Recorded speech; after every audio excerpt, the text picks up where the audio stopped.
이 나이에 네가 혼자 뭘 할 수 있는데? 저도 35년 동안 일했잖아요. 그게 일이야? 집안일이지. 아내가 남편 도와주는 거. 격리는 제가 했어요. 급여도 안 받고. 왜 필요해? 내 거면 당신 거지. 저는 아무 대답도 하지 못했습니다. 60이 넘은 나이에 35년을 함께 산 남편에게서 들은 말이었습니다. 저는 그날 처음으로 깨달았습니다. 이 사람은 저를 사람으로 본 적이 없었다는 거요. 저는 이정은 올해 62입니다.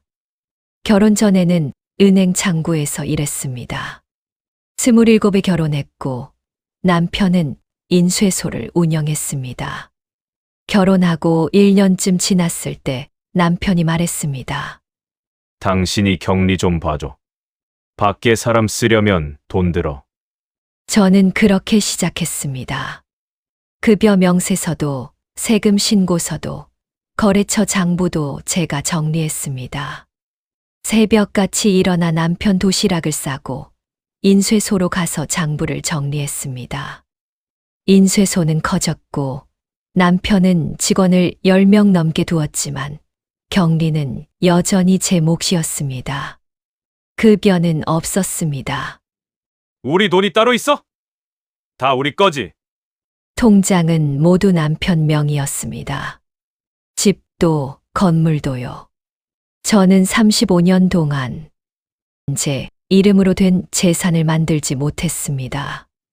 작년 가을 남편이 변호사를 불렀습니다. 사무실에서 서류를 펼쳐놓고 설명을 들었습니다. 인쇄소를 매각하고 재산을 정리한다는 이야기였습니다. 저는 조심스럽게 물었죠. 그럼 제 몫은 어떻게 되나요? 당신 목. 당신은 집에서 살면 되잖아. 하지만 저도 35년 동안 뭘 했는데? 집에 있었잖아. 장부 정리도 세금 신고도 위기 때마다 돈을 굴린 것도 모두 집에 있었다는 한 문장으로 지워졌습니다. 변호사는 아무 말도 하지 않았고 저는 투명해졌습니다. 그날 밤 저는 서재 서랍을 열었습니다. 35년의 서류를 꺼냈습니다. 장부, 세금 신고서, 거래 명세서였습니다. 모두 제 손으로 작성한 것들이었습니다. 하지만 서명란에는 남편 이름만 있었습니다. 한기철. 한기철. 저는 어디에도 없었습니다. 인쇄소가 위기에 빠졌던 해, 제가 거래처를 설득해서 외상기간을 늘렸던 일이 기록되어 있었습니다. 직원 급여가 밀렸을 때 친정 땅을 팔아서 메웠던 일도요. 그 모든 게 서류 속에 있었습니다. 하지만 법적으로 저는 없었습니다. 저는 그제야 알게 되었습니다. 남편은 저를 동업자로 본 적이 없었습니다. 그저 집에 있는 사람이었고 급여 줄 필요 없는 사람이었습니다. 오늘 세무서 가야 해. 서류 챙겨놔. 저는 남편이 요청한 서류를 챙겨 정리했습니다. 세무서에 제출할 서류였지만 모두 제가 작성한 것들이었습니다. 하지만 그 어디에도 제 이름은 없었습니다. 저녁이 되어 남편은 동창 모임에 간다고 했고 저는 혼자 밥을 먹었습니다. 이 나이에 네가 혼자 뭘 할 수 있는데? 남편의 말이 계속 맴돌았습니다. 저는 정말 아무것도 할 수 없을까요? 35년 동안 숫자를 다뤘고 위기를 넘겼고 사람을 설득했던 제가요. 밤이 되어 남편은 술 냄새를 풍기며 들어와 침대에 쓰러졌고 저는 거실 소파에 앉았습니다. 어둠 속에서 저는 처음으로 생각했습니다. 떠나면 어떻게 될까요? 무서웠습니다. 60이 넘은 나이에 갈 곳도 돈도 없이 떠나는 것이요. 하지만 더 무서운 건 이대로 사는 거였습니다. 투명하게 지워진 채로요. 남편의 건강검진 날이었습니다. 저는 차를 몰아 병원까지 갔고 남편은 조수석에서 서류를 보고 있었습니다. 병원 로비는 사람들로 붐볐습니다. 접수대 앞에서 간호사가 물었습니다. 보호자분 성함이 어떻게 되냐고요? 저는 입을 열려고 했습니다. 하지만 남편이 먼저 말했습니다. 그냥 아내고요. 제가 알아서 할게요. 그냥 아내. 저는 그 말을 삼켰습니다. 간호사는 고개를 끄덕이며 남편에게만 시선을 주었고, 저는 그 자리에서 투명해졌습니다. 대기실 의자에 앉아 있는 동안 저는 손을 꼭 쥐었습니다. 그냥 아내. 그 말이 계속 귓속에서 울렸습니다. 검진이 끝나고 집으로 돌아왔습니다. 남편은 거실 소파에 누워 TV를 켰고, 저는 부엌에서 물을 마셨습니다. 목이 말랐습니다. 아니, 목이 메었습니다. 저녁을 먹고 난 뒤 남편이 샤워를 하러 갔습니다. 저는 서재로 들어가 서랍을 열었습니다. 집 계약서, 차량 등록증, 예금 통장을 하나씩 꺼내 봤습니다. 모든 서류에 남편의 이름만 있었습니다. 저는 어디에도 없었죠. 결혼한 지 35년이었습니다. 저는 이 집에서 35년을 살았습니다. 하지만 법적으로 저는 이 집과 아무 관계도 없었습니다. 손이 떨렸습니다. 서류를 다시 넣고 서랍을 닫았습니다. 남편이 샤워를 마치고 나왔습니다. 저는 조심스럽게 물었습니다. 여보, 만약 이 집에서 나가면 어떻게 돼요? 남편은 수건으로 머리를 닦으며 웃었습니다. 왜? 어디 갈 데라도 있어? 저는 대답하지 못했습니다. 남편은 그게 농담인 줄 알았습니다. 하지만 그건 농담이 아니었습니다. 진심이었습니다. 저는 갈 곳이 없었습니다. 친정은 오래전에 정리됐고, 친구들은 각자의 삶에 바빴습니다. 저는 이 집 말고는 아무것도 없었습니다. 남편은 TV를 보며 말했습니다. 괜한 생각하지 마. 피곤하게. 괜한 생각. 저는 방으로 들어가 불을 끄고 누웠습니다. 어둠 속에서 눈을 뜬 채 생각했습니다. 남편의 말이 머릿속을 계속 맴돌았습니다. 갈 데가 있긴 해? 저는 그제야 깨달았습니다. 제가 갈 곳이 없어서 함께 사는 거였습니다. 저는 선택지가 아니었습니다. 당연한 것이었습니다. 공기처럼, 물처럼 그냥 거기 있는 것이었습니다. 저는 언제부터 이렇게 작아졌을까요? 다음 날 아침, 저는 서랍을 하나씩 열어봤습니다. 통장, 카드, 보험 서류, 모두 남편 명의였습니다. 심지어 제 이름으로 된 휴대폰 요금도 남편 통장에서 자동이체되고 있었습니다.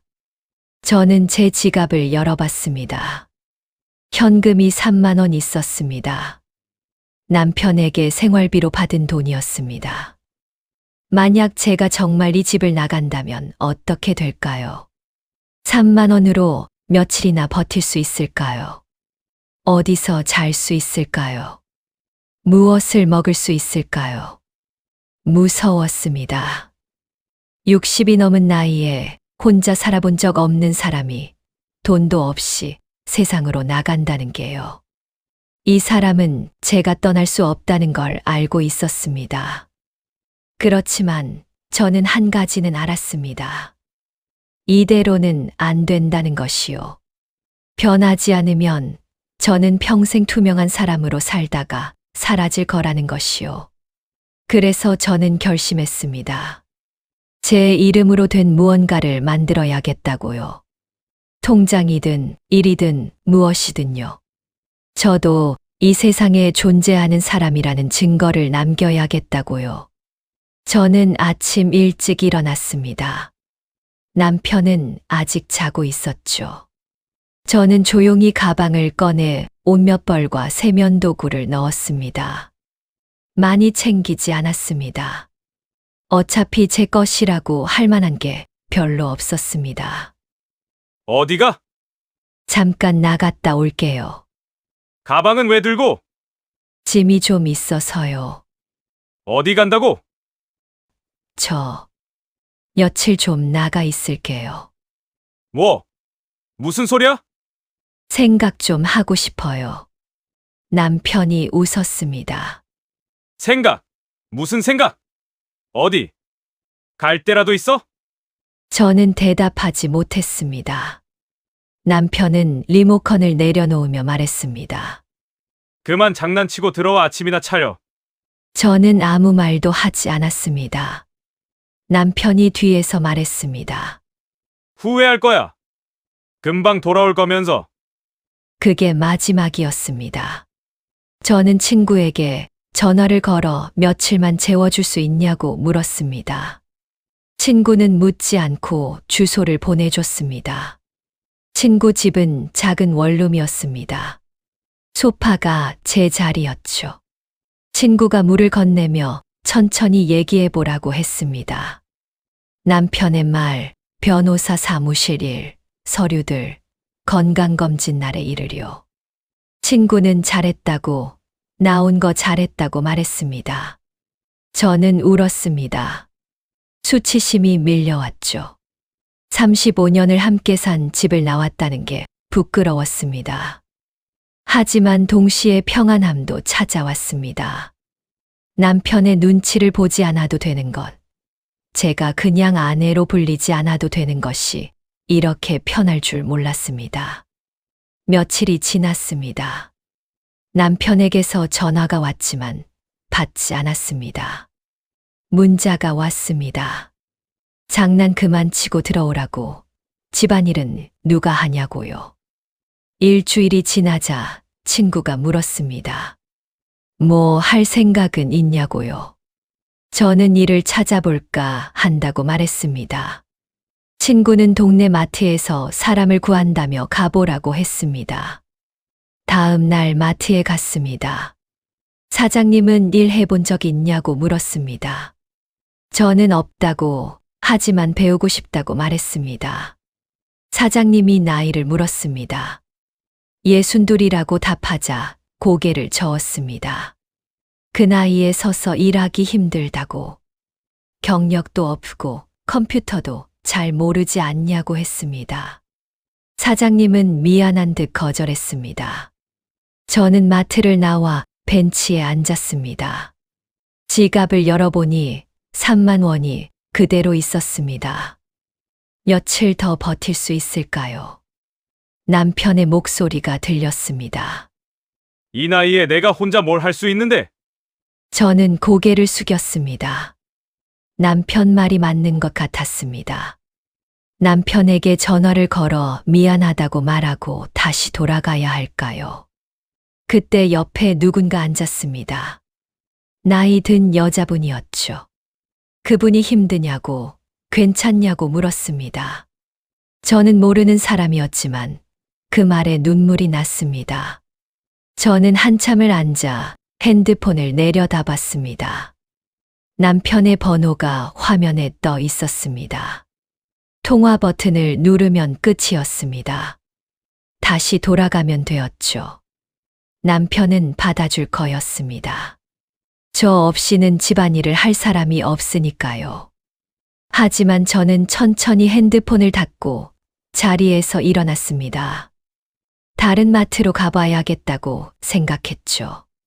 아니면 식당이라도, 청소일이라도요. 거절당할 수도 있었습니다. 아니, 아마 거절당할 거였습니다. 60이 넘은 나이에 경력도 없고 할 줄 아는 게 별로 없는 사람이니까요. 그래도 해야 했습니다. 돌아가지 않으려면요. 투명한 사람으로 살지 않으려면요. 저는 35년 동안 숫자를 다뤘고 위기를 넘겼고 사람을 설득했습니다. 그 능력이 갑자기 사라진 건 아니었습니다. 단지 인정받지 못했을 뿐이었습니다. 이제는 인정받아야 했습니다. 남편에게가 아니라 세상에게요. 아니, 무엇보다 저 자신에게요. 앞으로 얼마나 많이 거절당할까요? 얼마나 많이 넘어질까요? 하지만 한 가지는 알았습니다. 오늘 저는 제 이름으로 걸었다는 것이요. 누군가의 아내가 아니라 이정은으로요.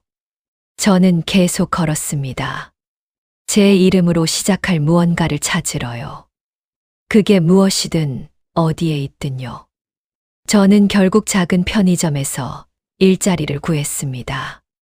사장님은 60 중반의 남자분이었습니다. 제 나이를 듣고도 고개를 끄덕였죠. 저는 밤 10시부터 새벽 6시까지 야간 근무였습니다. 급여는 적었지만 감사했습니다. 첫날은 정신이 없었습니다. 계산대 앞에 서서 바코드를 찍고 금액을 말하고 거스름 돈을 건넸습니다. 손이 떨렸고 실수도 했습니다. 1,000원을 10,000원으로 잘못 거슬러 줬다가 다시 불러 세웠습니다. 손님은 짜증을 냈고 저는 고개를 숙이고 사과했습니다. 하지만 포기하지 않았습니다. 일주일쯤 지나자 단골 할머니 한 분이 제 웃는 게 예쁘다고 말했습니다. 저는 오랜만에 진심으로 웃었습니다. 한 달 후 손은 여전히 느렸지만 실수는 줄었습니다. 어느 날 젊은 여자 손님이 말했습니다. 아주머니, 여기 오면 마음이 편해요, 라고요. 저는 그 말을 듣고 화장실로 갔습니다. 문을 잠그고 울었습니다. 마음이 편하다고요. 제가 누군가에게 편안함을 준다고요. 저는 언제 그런 말을 들어봤던가요?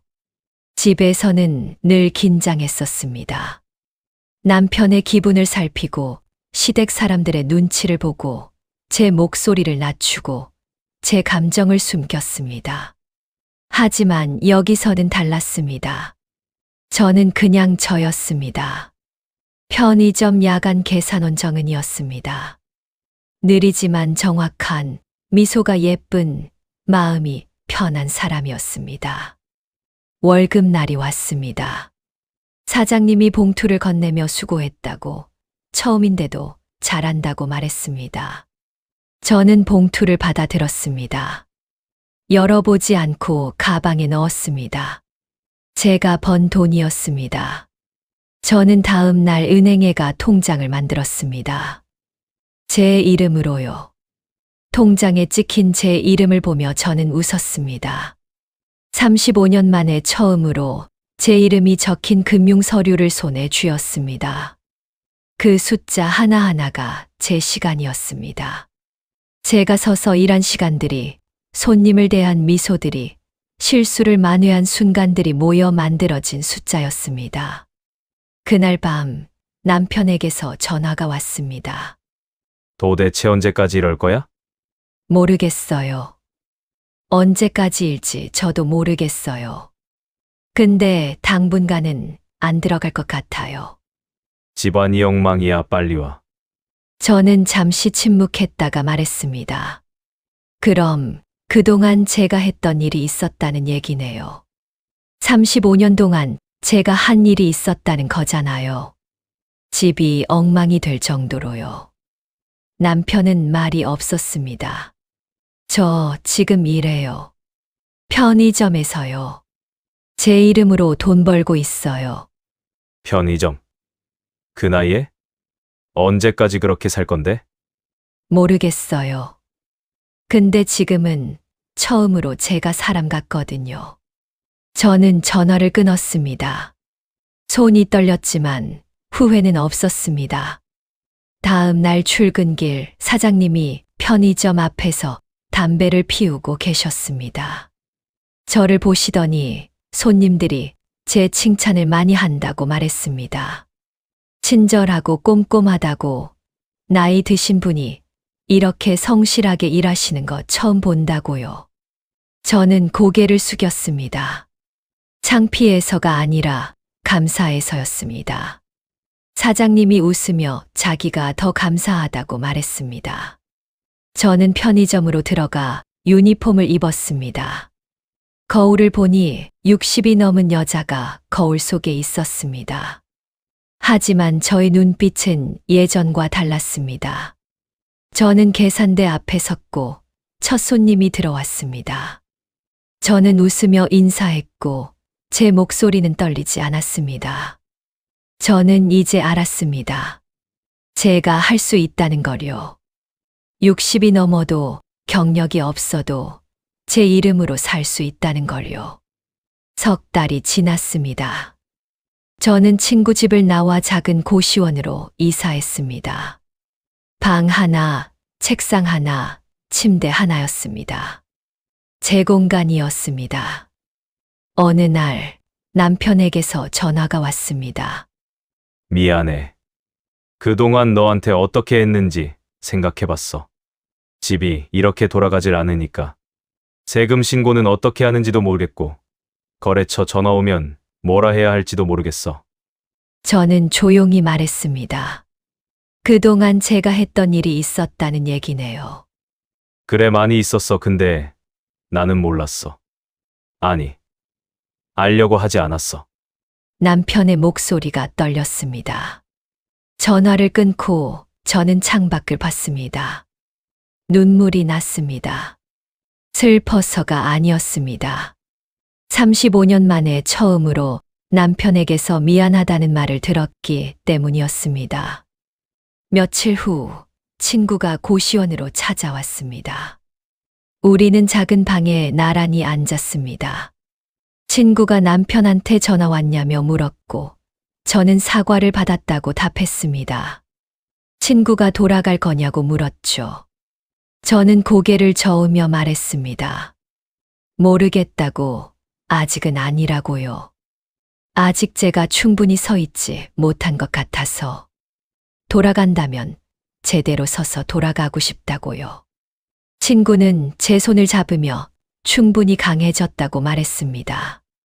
저는 친구에게 6개월치 모은 돈으로 직업 훈련을 신청하려 한다고, 컴퓨터를 배우려 한다고 말했습니다. 친구가 놀라며 이 나이에 컴퓨터를 배우냐고 물었습니다. 저는 늦었지만 그래도 배워보려 한다고, 그래야 더 나은 일을 찾을 수 있을 것 같다고 답했습니다. 친구는 웃으며 정말 많이 달라졌다고 말했습니다. 예전엔 항상 할 수 있을까 했는데 지금은 해볼게라고 한다고요. 저는 그제야 깨달았습니다. 제가 정말 달라졌다는 걸요. 한 달 후 저는 직업훈련원에 등록했습니다. 강사님이 나이를 물었고 저는 62이라고 답했습니다. 강사님은 대단하다고, 배우려는 의지가 훌륭하다고 말했습니다. 어느 날 밤 편의점에서 일을 하는데 익숙한 사람이 들어왔습니다. 남편이었습니다. 열심히 하네. 남편이 음료수를 집어들었고 저는 바코드를 찍었습니다. 나 많이 반성했어. 정말 미안해. 집에 좀 돌아와. 나 혼자는 안 되겠어. 기다릴게. 남편이 돌아서 나갔습니다. 예전 같았으면 따라 나가 미안하다고 말했을 거였습니다. 하지만 지금은 아니었습니다.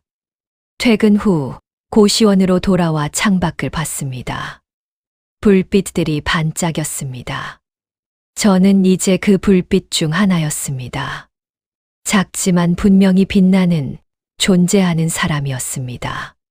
저는 비로소 알게 되었습니다. 저는 버림받은 게 아니었습니다. 지워진 삶에서 스스로 빠져나온 것이었습니다.